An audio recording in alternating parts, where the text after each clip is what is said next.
Ikaw, Kristo, ay sinugo upang sa dukhay magturo, magpalaya sa bilanggo.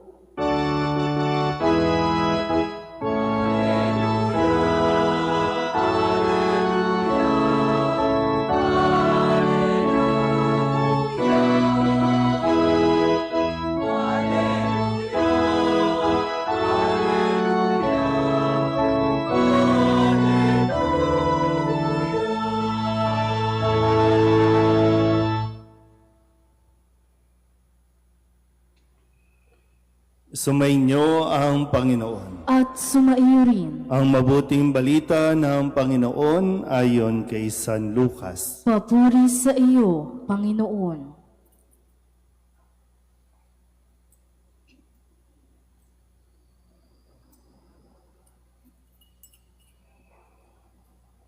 Noong panahong iyon, bumalik si Jesus sa Galilea at sumasa kanya ang kapangyarihan ng Espiritu Santo. Kumalat sa palibot na lupain ang balita tungkol sa kanya. Nagturo siya sa kanilang mga sinagoga at dinakila siya ng lahat. Umuwi si Jesus sa Nazaret na kanyang nilakhan. Gaya ng kanyang kinagawian, pumasok siya sa sinagoga ng araw ng pamamahinga. Tumindig siya upang bumasa at ibinigay sa kanya ang aklat ni Propeta Isaías.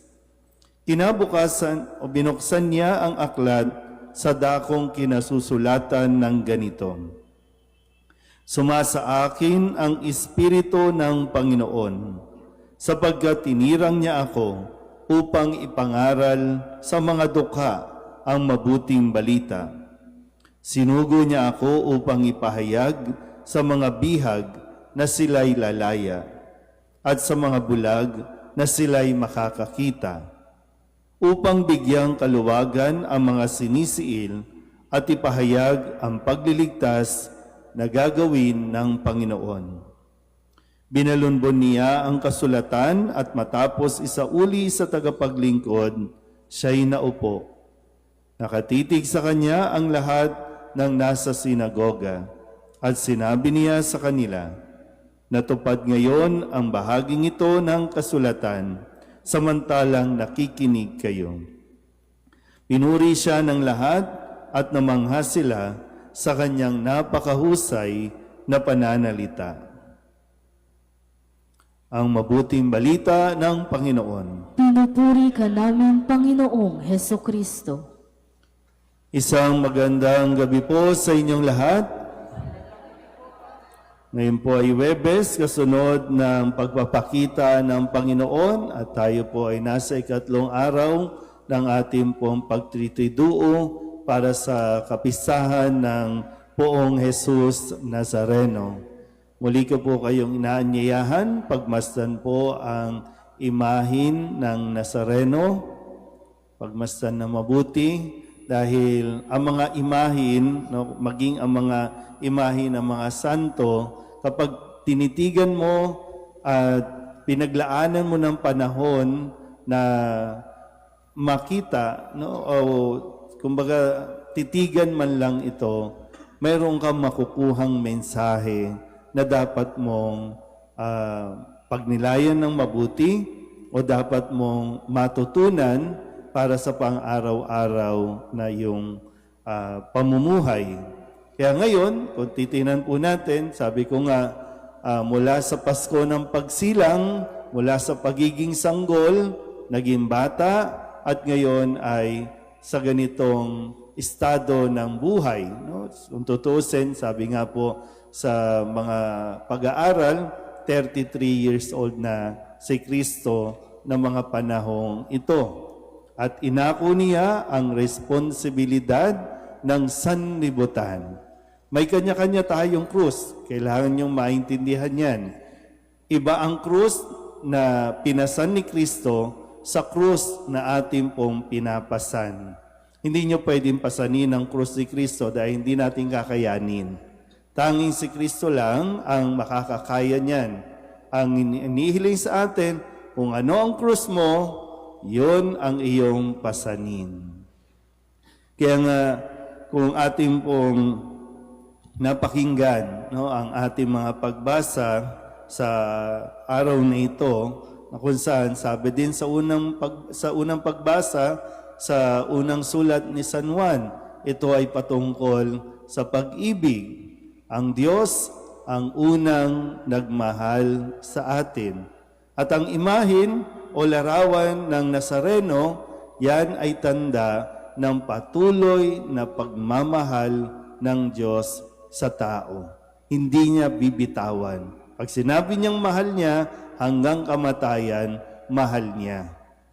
Kaya tayo din, inaanyayahan tayo na magmahal. Unang-una, mahalin natin ang Diyos. At nawa matutunan din nating mahalin ang ating kapwa. Sabi malinaw naman, no, pag sinabi ng isang tao na nagmamahal siya sa Diyos pero maraming kaaway, ang tawag doon sinungaling. Diba? Sabi sa sulat ni San Juan, sabihin niyo nga sa katabi ninyo, huwag kang sinungaling. Kasi marami, no, yung hindi kasi pwedeng debosyon lang ng debosyon eh. Ang debosyon natin, nag-aanyaya sa atin para mas lumalim ang ating pag-unawa sa kahulugan ng pag-ibig, pagmamahal, na kailangan natin matutunan ano nga ba talaga at paano nga ba natin may papakita ang ating pagmamahal sa Diyos. Nasabi, mahalin mo ang iyong kapwa. Mahalin mo kung sino ang nasa paligid mo, lalong-lalo na subukan natin at sikapin nating mahalin yung mga taong napakahirap mahalin. Dito lang sa simbahan natin, ang dami kayong mahirap mahalin, no? Mula sa ibang organisasyon, ay kailangan ko bang mahalin itong choir na ito? Kailangan ko bang mahalin itong, ano bang grupo nyo? DMI na ito? No? Pero yun eh. Diba? Kaya nga, malinaw kay Kristo kung bakit siya ipinanganak, kung bakit siya ipinadala dito.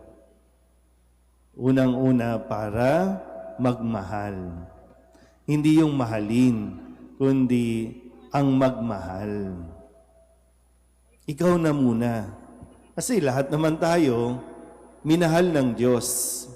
At yung pagmamahal ng Diyos, yun yung ating magiging pattern. Paano naman tayo magmamahal? Mahirap yung magdidiman ka na mahalin ka kung ikaw hindi ka marunong magmahal o ayaw mong magmahal. Masakit yata magmahal. Kaya tinan ninyo, nagmamahal yan eh. Pero ano itsura? May pasang krus, may nakatusok pang koronang tinik, pero kahit na may ganyan, sasabihin pa rin niya sa atin, mahal niya tayo. Kasi malinaw nga, sabi nga dito, sinugo siya, hinirang siya para ipangaral sa mga dukha ang mabuting balita, para magpalaya, para tumulong makakita ang mga bulag, makalakad ang mga pilay. Ganun yung pagmamahal na ipinapaliwanag sa atin, yung pagmamahal ng Diyos. Kaya nga, tayo ba, ikaw ba, nahanap mo na ba yung sagot sa tanong, bakit ka ba nabubuhay? Bakit ba ako nabuhay sa mundong ito? Minsan, may mapaparamdam sa iyo na sana hindi ka na lang nabuhay. Di ba? Pero gusto ng Diyos na mabuhay ka. Sa kung anumang misyon na mayroong inilalaan ng Diyos sa iyo. Pero yung commonality, no, natin na misyon ay ang magmahal. Hindi natin kakayaning magpalaya, tumulong sa mga dukha, magpakain, mag-umakay sa mga bulag. Hindi natin magagawa yan kung wala tayong pagmamahal. Kasi yun yung magtutulak sa atin. Kaya alam mo na ba, kung bakit buhay ka pa ngayon. Alam mo na ba kung bakit ipinanganak ka sa mundong ito? Hindi para maging pasaway. Hindi para maging kabwisitan. Hindi para ipinanganak ka hindi para magnakaw ka sa kaban ng bayan. Hindi ka ipinanganak para maging kurakot. Hindi ka ipinanganak para manggulo sa simbahan. Ipinanganak ka para magmahal. Sabihin niyo nga ulit sa katabi ninyo, magmahal ka. Pero hindi yung pagmamahal na sinasabi sa mga pelikula, ha?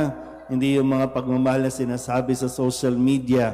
Yung pagmamahal, katulad ng sinasabi ng imahin, larawan ng poong Jesus Nazareno. Pero ito ay larawan lang, pero totoong ginawa ni Kristo. Totoong ipinakita niya ang pagmamahal ng Diyos sa tao. At walang makakapigil niyan sa Kanya.